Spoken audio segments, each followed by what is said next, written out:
Welcome back to Matchday Live. A stunning Olivier Giroud wonder goal proves to be enough on the night. Chelsea take a 1-0 lead over Atletico Madrid to Stamford Bridge in the second leg in 3 weeks' time. Mark, Giroud, what a goal. No, absolutely brilliant goal, wasn't it? Olivier Giroud's overhead. I think everybody thought it was offside. I think nobody thought for any moment that it came off Atletico Madrid player. Even the Chelsea players were seemingly confused, which was the thing about it that kind of surprised everyone. But then, as you see it in the replay a bit later on, you can clearly see it does come off the Atleti player, and what a finish! Giroud switched on, finished it. Didn't know where he was necessarily, but fantastic goal. Zach, I've always been a fan of VAR. Never criticised it at all, mate. I just think they always get it right. And they do the Champions League. The Premier League's a different issue. But the Champions League it's been used fantastically. Mate, I was buzzing. It was what a strike as well. To put it, Oblak's still not that far from it. To put it into that corner, really nicely well placed from him. And yeah, as Mark said, switched on. What a brilliant finish, and what a player he's turned out to be for us. £18 million, and he's always stepping up when we need him. We alluded to his record in the pre-match show about his minutes per goal ratio in Europe, right? So some of the stats, genuinely, because I still don't think, and we had a post-match show after the Sevilla game earlier in the season when he scored 4, and I think it's the first time ever where we truly got to kind of give him the credit he deserves. For like you said, for a player that a lot of the time, lazy opinion of him will be, he's a target man, he holds the ball up. Only Erling Haaland has scored more goals in the Champions League than Olivier Giroud this season. He's got 15 goals in 16 starts in European competitions for Chelsea. Just genuinely, like Pat, he is a phenomenon. And for a man that's 34 years of age, a lot of people are asking questions, does he need to move to get football elsewhere? Absolutely not. Olivier Giroud is a big player for Chelsea in the running, and especially in Europe. We mentioned his age there. There's an angle, and by the way, we'll see a million angles of that, but there's an angle which is a low behind from the other goal. The height that he gets up for that overhead kick and comes down is absolutely stunning. I mean, you do that when you're 18, you've got a sore back for a fortnight. And honestly, it was brilliant. Technique, we know his technique's fantastic anyway. He had a game tonight where he just fought and he battled and he chased, and he hardly got a kick for long periods. Did he give up? Did he switch off? He chases down everything. There was a moment after it. I'm sure Mark was watching it as well. Just about 5 minutes after he scored the goal, the ball was played into Oblak. Now, Oblak just took it out of the air. It was an obvious Oblak will take that 999 times out of 1,000. But Olivier Giroud chased it in case it was that one time out of 1,000. And that's why he does it. That's why we love him so much. He will keep on doing it. Now, in actual fact, Olivier Giroud thought that was offside as well. He still done it. Still kept on going. And when he walked away, he thought to himself, oh, that's offside. But he still did the right thing. And it's a classic object lesson to any player. Keep going. Keep doing it. And that might be the goal that gets this club into the last 8 because he keeps on going. He keeps on doing it. And he makes 100 runs. And 99 times they don't come to him. But he'll keep on doing it. And that is why, apart from all the technique stuff, that's why I love him as a football player. But it's not just Olivier Giroud tonight. I don't think there was one player who let himself down. And let's be honest about it. Chelsea were, by a distance, the best side.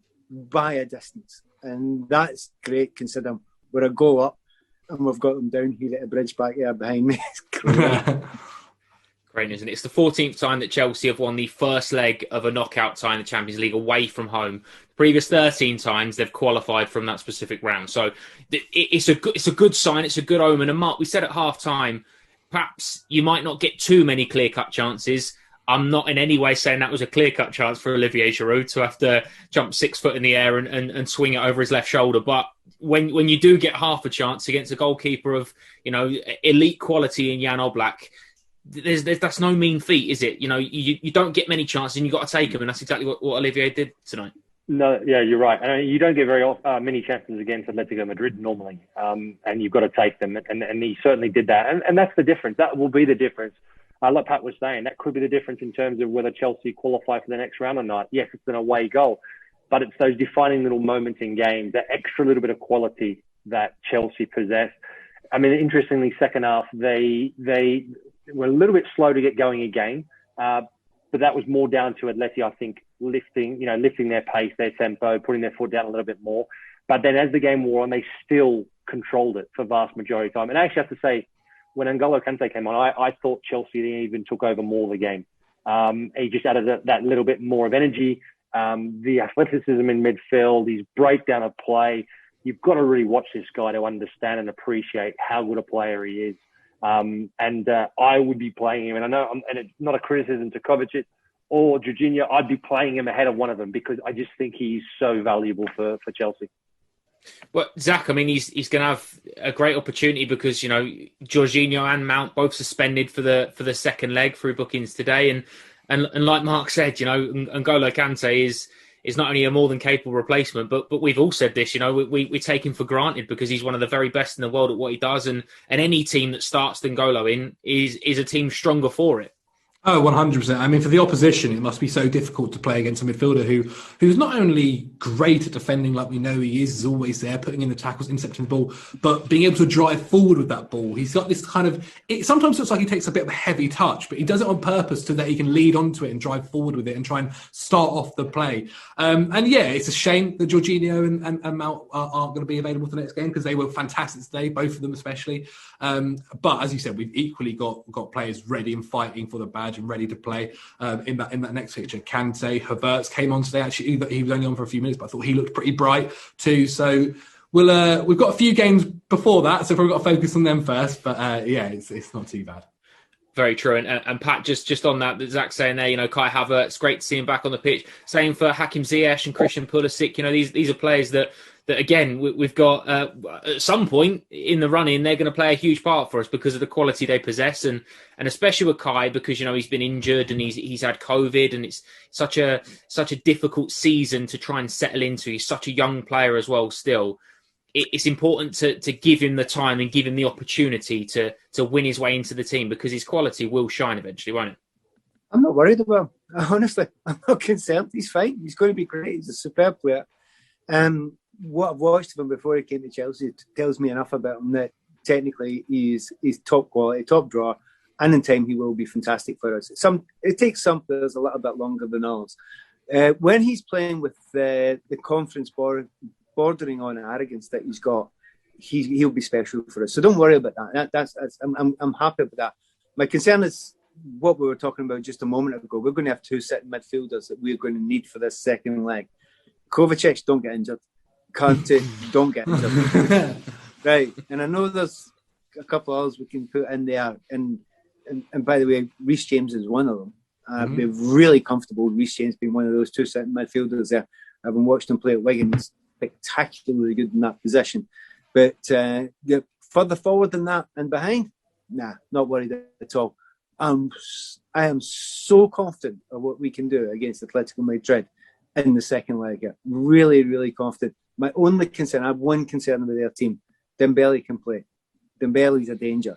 But apart from that, Suarez, honestly, miles away from the player he was. I said beforehand, I didn't think he was the player he had been before. To be honest, all he wanted to do was create trouble tonight and niggle away and try and get other people in trouble. He was actually an embarrassment for a player tonight. I thought he was a disgrace, actually, as a football player tonight. Really, really annoyed by him tonight. But if that's the best that we've got to throw out of us, we've got every chance. If we play anywhere near our best, we're good through the next round.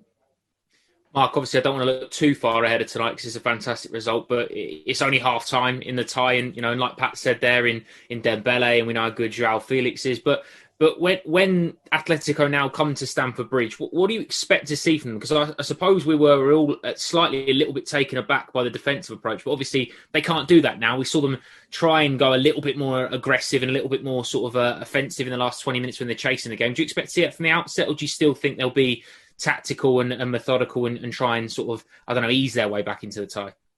No, I certainly think they'll start off on the front foot. I think they'll go for Chelsea. They've got nothing to lose. I think what they'll do is if they do get a couple of goals, then they'll revert back to the usual Atletico that we see. I mean, I know what Pat's saying. I thought Suarez was embarrassing at times tonight. Trying to get players sent off, trying to, get players carded. I mean, that's the bad side of Luis Suarez again. However, I don't think you can write him off. I mean, he scored 16 goals in La Liga. I know he hasn't scored a goal in the Champions League as yet, nor even provided assist, which he's never done in his career so far. So in a season in the Champions League. So I don't think you can write him off. He's still got the quality to finish. Maybe the overall game, his ability to get, make those runs in behind is certainly not there as it used to be. And then around that 18-yard box, if a ball does fall for him, he still is ruthless. So you've got to be careful. But Chelsea obviously are in a very, very good position going into that second tie. Zach, 8 games unbeaten now for Thomas Tuchel. We said before the show this was the start of a very difficult run where we'd learn a lot. And, I think quietly, it's easy to say after the game, but quietly, I think we all potentially thought that this would be the biggest test of the lot because, potentially these are the ones that defensively are going to ask most questions of us and even offensively are going to ask more questions of us than the other two potentially. Coming through this game now, how do you foresee Manchester United on Sunday and Liverpool next Thursday? They're going to be difficult. People are writing off Liverpool, talking about them as if they're the worst champions ever and all that kind of stuff. But Liverpool are still a good team. They're going through one of the biggest injury crises I've ever seen a football team deal with, if I'm being quite honest.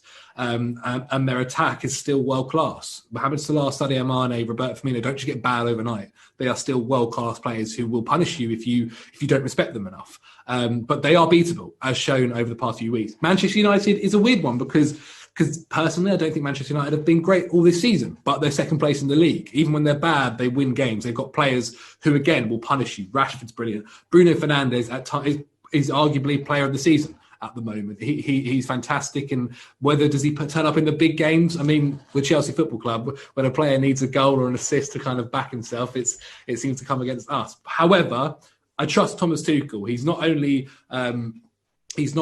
shown us how good he is at the moment throughout this season today, but he's also faced Manchester United earlier this season with PSG. He knows what to expect with them. He knows the players that they have. He's beaten them. He lost to them. So we'll see on Sunday. It's definitely a massive tick beside his name for tonight, isn't it, for Thomas Tuchel?